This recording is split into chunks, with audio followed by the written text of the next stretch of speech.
السلام علیکم ورحمۃ اللہ وبرکاتہ۔ بہت پیارے مسلمان بھائیوں، بہنوں، بیٹوں اور بیٹیوں،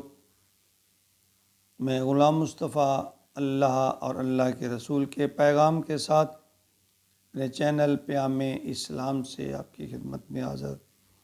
درس قرآن کے سلسلہ میں آج کا ہمارا سبق سورۃ الاعراف آیت نمبر 151 تا 153 پر مشتمل ہے۔ اعوذ باللہ من الشیطان الرجیم، بسم اللہ الرحمن الرحیم۔ قال رب اغفر لی ولاخی وادخلنا فی رحمتک وانت ارحم الراحمین۔ ان الذین اتخذوا العجل سینالهم غضب من ربهم وذلۃ فی الحیاۃ الدنیا وکذالک نجزی المفترین۔ والذین عملوا السیئات ثم تابوا من بعدها وآمنوا ان ربک من بعدها لغفور رحیم۔ پچھلی آیت میں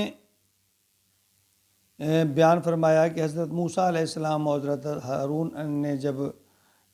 حضرت ہارون علیہ السلام پر جب وہ سخت برہم ہوئے، ان کے سر اور داڑھی کے بالوں کو پکڑ کر اپنی طرف کھینچا،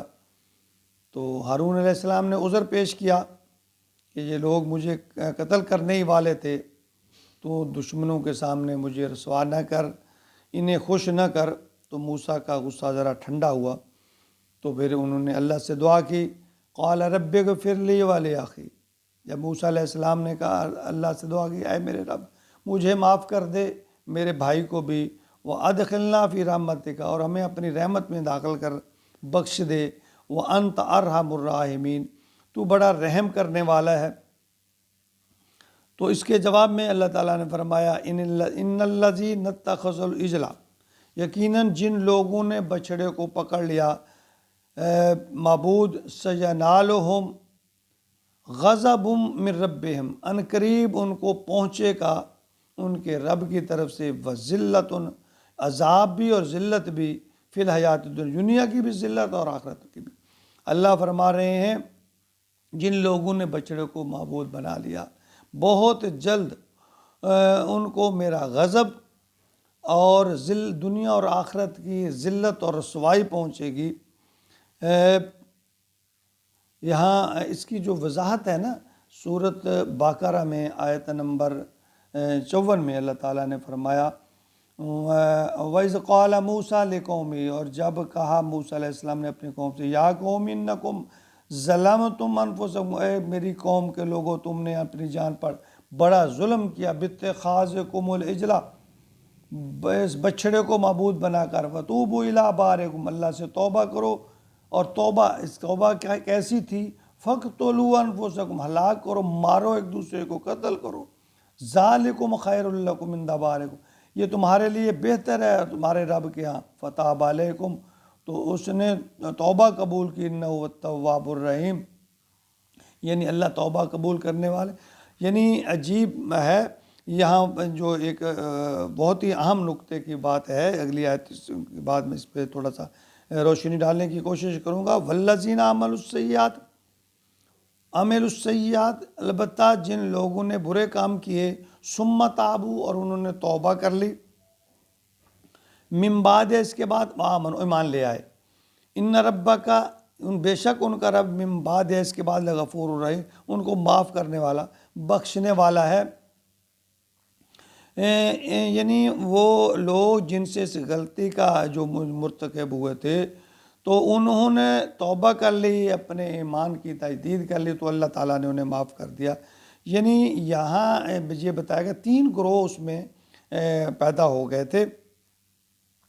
ایک تو وہ تھا جو بالکل ہی جنہوں نے اس کی پرستش نہیں کی تھی، اور دوسرا وہ تھا جو تھوڑی دیر کے لیے انہوں نے بچڑے کی پرستش شروع کی، لیکن وہ پھر انہیں اپنی غلطی کا احساس ہو گیا اور واپس لوٹ آئے۔ اور تیسرے وہ تھے جو اس پر لگے رہے، ڈٹے رہے۔ تو ان کے بارے میں یہ اللہ کا یہ اللہ کا قانون بھی ہے کہ اللہ فرماتے ہیں کہ جو انسان قتل و غارت کرے نقصان کرے یا اللہ کی نافرمانی کرے، یا اس دوسرے لفظوں میں دنیا میں جو ہے ڈاکہ زنی، راہ زنی، اس طرح فساد مچائے، تو ان کے لیے بھی یہ اللہ تعالیٰ کا یہ قانون اللہ تعالیٰ نے بنا رکھا ہے کہ وہ قابو آنے سے پہلے اگر وہ اپنی غلطی پر معافی مانگ لیں تو ان کو رعایت مل جاتی ہے۔ جب وہ کسی یعنی اللہ کی گرفت میں یا اللہ کے قانون کی گرفت میں آ گیا، بس پھر معاملہ ختم۔ یعنی اس سے آنے سے پہلے اگر کوئی لوگ جو ہیں وہ اپنی معاملے میں اللہ سے یا بندوں سے وہ معافی مانگ لیں تو پھر ان کے لیے ایک رہتا ہے، یہ بھی ایک اصول ہے اللہ تعالیٰ کا۔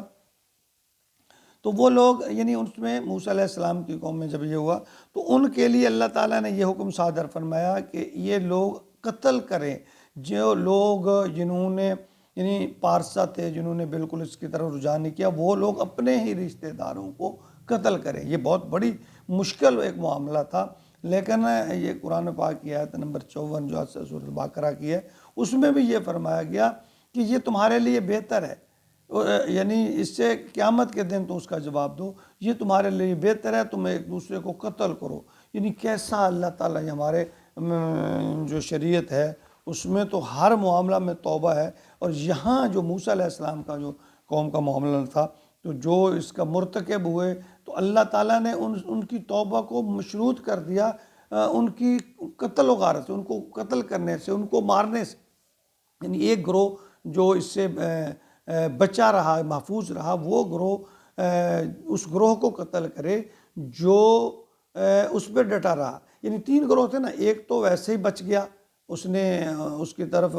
میلان اس کا نہیں ہوا، یعنی شرک کی طرف گیا ہی نہیں، اور دوسرا وہ گروہ تھا جو تھوڑی دیر کے لیے گیا اور پھر اسے احساس ہو گیا، انہوں نے توبہ کر لی، اللہ تعالیٰ نے ان کو بھی رعایت دے دی، اور جو تیسرا گروہ تھا جو اس پر ڈٹا رہا، ان کے لیے یہ حکم صادر فرمایا اللہ نے کہ ان کو مارو، قتل کرو، یہی ان کی توبہ ہے۔